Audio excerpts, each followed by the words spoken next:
Hey guys, welcome back to another episode of the Get Your Happy podcast with myself, TanyaBDrake, where I'm giving you all the tools for happiness, organic happiness, and how to live abundantly and just radiate your authenticity. So this episode, we are talking about money. Just like our previous episode, we talked about how to gain healthy relationship with money. In this particular episode, I want to show you my habits of how I have gained a better relationship with money and the things that I do throughout the week to really just watch my bank account grow, to see my savings grow and to see my 401k grow, and really just see how I'm cultivating just organic happiness all together around money, and I'm feeling good. So if this is a video for you, keep on watching.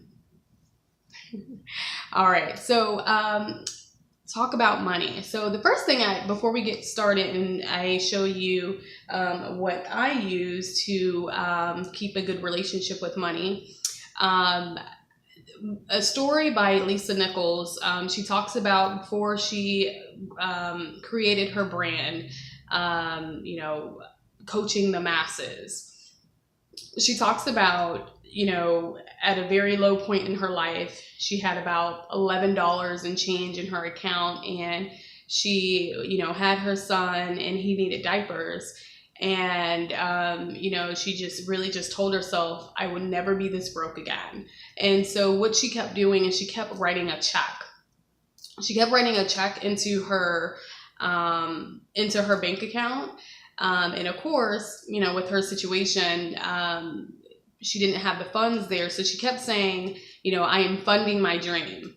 I am funding my dream. And she kept, depositing these checks. And so finally, when she went to the bank, people were saying, what is your dream? What are you looking to do? So here she is now. She's coached and, all around the world. She's an author. She's a speaker. She's great. And yes, Lisa Nichols. So that story was really moving to me, and I thought it would be something great to share if you've never heard her story. And it's Lisa Nichols. You can Google her. She has coaching actually on YouTube as well, so you can actually find that. And I'll put a link of her contact down below. So what am I doing? How am I getting all this abundance? And, how did I gain this healthy relationship with money? So the first thing that I like to go over is an app.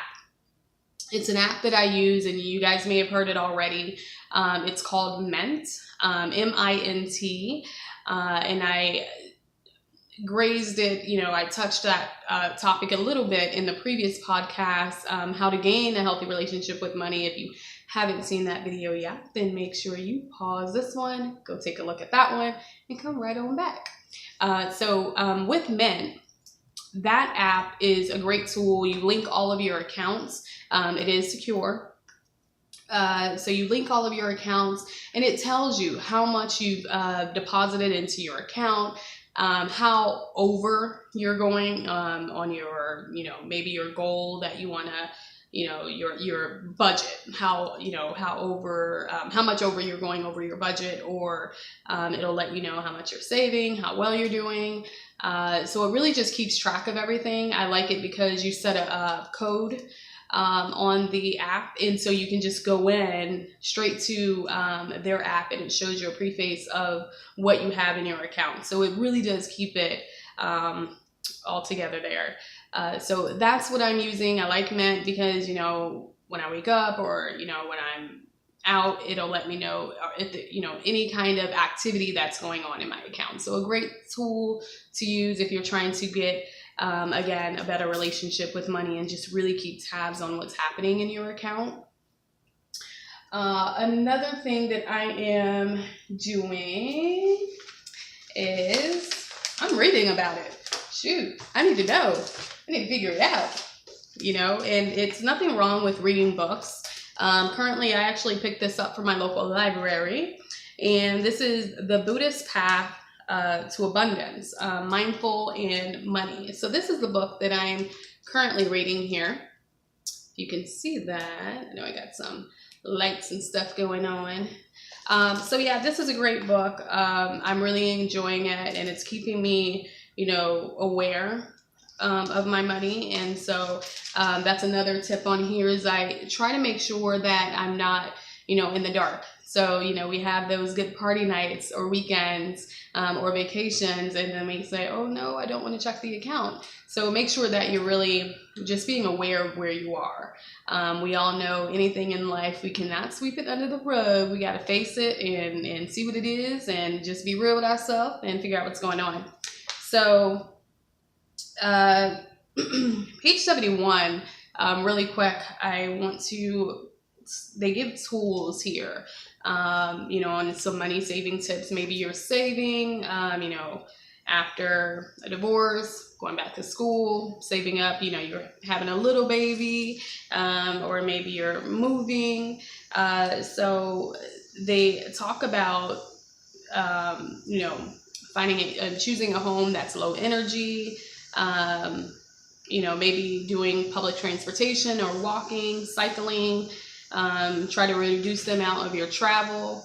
So a couple little, tools that they provide, and, it's a really good guide here on how to be mindful. So like I said, I read about it. This is what I'm doing to gain a better relationship with money. So really just kind of training the brain and getting comfortable with it. Another thing that I like to do is challenges. So we're all familiar with challenges. We know that towards the end of the year, we try to say, hey, I want to save more. And that's okay. And making sure that you're able to stick with it, stick with that goal. I remember actually this year, I fell off track, and I had to say, just because due to car repairs, I said, you know what, just because I fell off track doesn't mean I have to stop. So if you considered a money challenge, or you're doing a money challenge and you're not sticking to it, I challenge you to stick with it, because there's no problem with falling off your game as long as you get back up. So this is what I keep on my fridge, and all of this is literally what I use, what I'm showing you guys. So this is the 52-week challenge, and so I am currently doing this. It's great to do it with someone, a friend, a relative, spouse. And so me and my spouse are doing it. And to add a little twist on the challenge, and you can just Google it. It's the 52-week money challenge. They have others, but this is the one that I'm doing. Because again, I'm sharing everything that I'm currently doing. Each week we print off and show each other our deposits. Another goal here is there is a penalty if you do a withdrawal. So you have to owe the other person $5 if you make a withdrawal from that savings that you're trying to save. And then another is I don't know what I said. So so final balance. Oh, okay. So right at the end, what we're going to do at the end of this to make it even more intense and fun and competitive, what we do is at the very end, that final week, that 52 week what we do is we look and see who has the highest balance. So whoever has the highest balance, or they wanted to put more, or they met the balance, you have to give the opponent $50. And then I just kind of put game on. So this is what I keep on my fridge. It's a reminder to, stay with my goal and stick with it, and again, that, it makes me have a better mindset when it comes to money, and make sure I'm saving. So the very last thing that I'd like to share is, which we all know is the best thing ever, is an affirmation. So what I like to do is I like to put an affirmation on a Post-it. And so it says, you are attracting abundance in your home and in your wallet. So what I do with this affirmation, Of course, this affirmation is on my Post-it, and I'm a sucker for Post-its because I stick them everywhere. And so I take this Post-it, and guess what? Here is my wallet, and I open it up. I take the Post-it, and I stick it right in there. How cool is that, right? So close it on up, and there it is.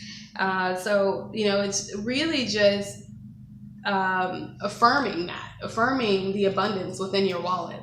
And so, and it's pretty full now. There's been some instances lately. Actually, I'll tell you this story. I was very excited. I went to my dentist. I have to get my wisdom teeth removed. And so I was given a copay. And so we all know how insurances can be, or when we go to the doctor, or, you know, getting kind of checkup, or, you know, dental office. And so when I went to the dentist, you know, she told me my copay, and I kind of, you know, in my head, I was like, really? I owe? And, you know, and so I didn't kick or scream. I just, you know, paid the balance that was due for my copay. And then 3 days later, I realized that, you know, I had to, you know, I am due to get my wisdom teeth removed. And so there was a balance of, you know, of what my insurance covered and what I needed to pay out of pocket. And I go to check the mail one day coming from the gym, and there is a check for the amount to cover the cost of getting my wisdom teeth removed. So I am very excited. There are a lot of different ways that you can attract abundance and, you know, keep up with these habits to really just have a healthy relationship with money. So that is it for this video. That's what I wanted to share with you. So comment below and tell me what you're doing, and what kind of gift of abundance that you ran into this past month or two. So let me know, comment below, and if you like this video, make sure you like it, share, and subscribe down below. Click that bell so you can find out when I am posting. So remember, I post every first and third Thursday. And visit me at all of my social media platforms. Remember to live abundantly, love your authenticity, and radiate all of that happiness. See you back soon. Pleasure.